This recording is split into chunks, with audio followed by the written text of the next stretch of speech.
तब सारे पंछियों ने मिलकर उन दुष्ट बाजों की शिकायत तोते महाराज से किया। फिर तोता महाराज ने उन दोनों बाजों को सजा के रूप में काल कोठरी में बंद करने का हुक्म सुनाया। साथ ही उनको खाना भी नहीं मिलता था, और तो और अब वो खुले आसमान में उड़ भी नहीं सकते थे। तोते महाराज ने उन्हें बहुत ही कठोर सजा दी। और वहीं दूसरी ओर टूनी चिड़िया, जो कि अपने मेहनत का खाती थी, खाना कम मिलने की वजह से वो अपने बच्चों के लिए जगह जगह खाना ढूंढती थी, ताकि वो उनका पेट अच्छे से भर सके। एक दिन टूनी चिड़िया भोजन की तलाश में कहीं जा रही थी, तो रास्ते में उसने देखा कि एक पेड़ की टहनी आधी टूट गई है और आधी लटक रही है, और पेड़ बहुत ही जोर जोर से रो रहा था। अरे पेड़ भाई, आपको क्या हुआ? आप क्यों रो रहे हो? टूनी चिड़िया, मेरी मदद करो। मेरी आधी टहनी टूट गई है, जिस वजह से वो लटक रही है, और उसी के कारण मुझे बहुत ज़्यादा दर्द हो रहा है। आप उसे पूरी निकाल कर फेंक दो, ताकि मैं दर्द से मुक्त हो जाऊं। टूनी चिड़िया उसे निकालकर फेंक देती है। अभी से जाकर आराम मिला। टूनी चिड़िया, आपने मेरी बहुत बड़ी मदद की है, और अगर आपको भविष्य में कभी भी किसी मदद की ज़रूरत पड़े तो आप बेहिचक मुझसे मदद ले लेना। मैं मदद के लिए हमेशा तैयार रहूँगा। पेड़ भाई, मैं आपको क्या बताऊं? तोते महाराज हमें खाना बहुत कम देते हैं, जिससे मैं अपने बच्चों का पेट नहीं भर पा रही हूँ। इसीलिए तो मैं रोज़ जंगल में खाना ढूंढने जाती हूँ, पर मुझे खाना नहीं मिल पाता। अरे, खाने की चिंता मत करो टूनी चिड़िया। मैं आपको एक ऐसा चीज़ देता हूँ जिससे कि आपकी खाने की समस्या हमेशा के लिए खत्म हो जाएगी। पेड़ भैया, बताओ वो क्या है? मेरे पेड़ के नीचे वाली टहनी पर एक हरे रंग का सेब है, और वो एक जादुई सेब है। उसे आप ले जाओ, और उससे आपकी सारी समस्याएं दूर हो जाएंगी। अरे वाह, ये तो बहुत अच्छी बात है। मैं उसे अभी ले लेती हूँ। ठीक है, आप इसे ले लो, और इसका जादू चलाने के लिए आपको बोलना पड़ेगा, छू मंतर तररम पम। सुंदरवन नामक जंगल में टूनी चिड़िया अपनी बेटी टुनटुनी के साथ रहती थी। उसका एक बेटा कालू कौवा था, और टूनी चिड़िया बहुत ही गरीब थी। बहुत मुश्किल से मेहनत मजदूरी करके वो जो पैसे कमाती थी, उसी से अपने घर का गुजारा किया करती थी। बारिश का मौसम शुरू होने वाला था। टूनी चिड़िया का पूरा परिवार चिंतित था। माँ, बारिश का मौसम शुरू होने वाला है, और अपना घोंसला कई जगह से टूट गया है। हमें दूसरा घोंसला बनाना पड़ेगा। अरे हाँ टुनटुनी, यही सोचकर तो मैं भी परेशान हूँ, लेकिन मैं क्या करूँ? मेरे पास इतने पैसे नहीं हैं कि मैं दूसरा घोंसला बना सकूँ। तभी कालू कौवा वहां आता है और कहता है, माँ, मैं अपने दोस्तों के साथ खेलने जाऊं? ठीक है, चला जा, लेकिन शाम होने के पहले घर लौट आना। फिर कालू कौवा खेलने के लिए अपने दोस्तों के पास चला जाता है। माँ, अगर बारिश अभी शुरू हो गई तो हम लोग कहाँ जाएंगे?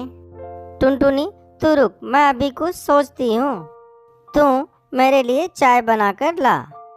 फिर टुनटुनी चाय बनाने के लिए चली जाती है, और थोड़ी ही देर के बाद चाय लाकर अपनी मम्मी को देती है। टूनी चिड़िया चाय पीते पीते सोचती है, और फिर बोलती है, टुनटुनी, मैं सोच रही हूँ कि मैं क्यों न जहाँ काम करती हूँ वहाँ से कुछ रुपए कर्ज ले लूँ और फिर धीरे धीरे मैं उसको चुका दूंगी। माँ, पहले से ही तुम्हारे ऊपर बहुत कर्ज है, फिर से कर्ज लोगी? तो मैं क्या करूं टुनटुनी, तू ही बता। फिर ऐसे ही कुछ दिन गुजर जाते हैं और बारिश का मौसम शुरू हो जाता है। टूनी चिड़िया अपने मालिक के पास कर्ज मांगने जाती है। मालिक, मुझे कुछ रुपए उधार चाहिए। मुझे अपना नया घोंसला बनाना है। बारिश शुरू हो गई है और मेरे पूरे घर में पानी टपक रहा है और रहना मुश्किल हो रहा है। तुम्हें और कर्ज मांगते हुए शर्म नहीं आ रही है? तुम्हारे ऊपर ऐसे ही बहुत कर्ज है मेरा। पहले उसे चुकाओ, फिर उसके बाद कर्ज मांगने की बात करना। टूनी चिड़िया चुपचाप वहां से चली जाती है। ऐसे में एक दिन जोरों से बारिश होने लगती है। टूनी चिड़िया का पूरा घर पानी से भर जाता है। माँ, जल्दी चलो यहाँ से, अगर घोंसला टूट गया तो हम सब दबकर मारे जाएंगे। ये सब देखकर टूनी चिड़िया रोने लगती है। क्या करूं, कहाँ लेकर जाऊं अपने बच्चों को, कुछ समझ में नहीं आ रहा है। फिर वो अपने बच्चों को लेकर चमेली कवि के पास जाती है। चमेली बहन, मुझे और मेरे बच्चों को आसरा दे दो। क्यों, तुम्हारे घर को क्या हुआ जो इतनी बारिश में मेरे घर मदद मांगने चली आई? मेरे घर में बारिश का पानी भर गया है चमेली बहन, बारिश रुकने तक मेरी मदद करो। देखो टूनी, तुम बुरा मानो या भला, तुम्हारी मर्जी। मैं तुम्हें अपने घर में आसरा नहीं दे सकती। अगर मेरा घर टूट गया फिर हम लोग कहाँ जाएंगे? अब जाओ तुम यहाँ से। फिर टूनी चिड़िया और उसके बच्चे हरी काकी के पास जाते हैं, लेकिन उसे वहां से भी कोई मदद नहीं मिलती है। फिर वो हार गूंजकर अपने घर वापस आती है और बारिश भी जोरों से हो रही थी और रुकने का बिल्कुल नाम नहीं ले रही थी। फिर कालू कौवा कहता है, माँ, मैं जहाँ खेलने जाता हूँ वहाँ पर एक ट्रेन खड़ी है और उस ट्रेन का काफ़ी दिनों से कोई इस्तेमाल नहीं करता। चलो हम सब वहीं चलकर रहेंगे। अरे पागल, तुमने ये बात पहले क्यों नहीं बताई? कालू कौवा अपनी माँ और टुनटुनी को लेकर उस ट्रेन के पास जाता है। ट्रेन को देखकर टूनी चिड़िया राहत की सांस लेती है। ये ट्रेन तो बारिश से बचने के लिए बहुत अच्छी जगह है। फिर सभी मिलकर ट्रेन की सफाई करते हैं और टूनी चिड़िया उसमें घर बनाकर रहने लगती है। धीरे धीरे बारिश बढ़ती ही जा रही थी और रुकने का नाम नहीं ले रही थी। एक सप्ताह इस तरह गुजर जाते हैं। अचानक एक दिन चमेली कवि का भी घोंसला टूट जाता है और वो अपने बच्चों के साथ जंगल में इधर उधर भटकने लगती है। तभी टूनी चिड़िया की नज़र उस पर पड़ती है। अरे चमेली बहन, जल्दी इधर आओ। टूनी बहन, क्या मैं भी इस ट्रेन में रह सकती हूँ? हाँ चमेली बहन, तुम भी एक डब्बे की सफाई करके उसमें घर बनाकर रह सकती हो।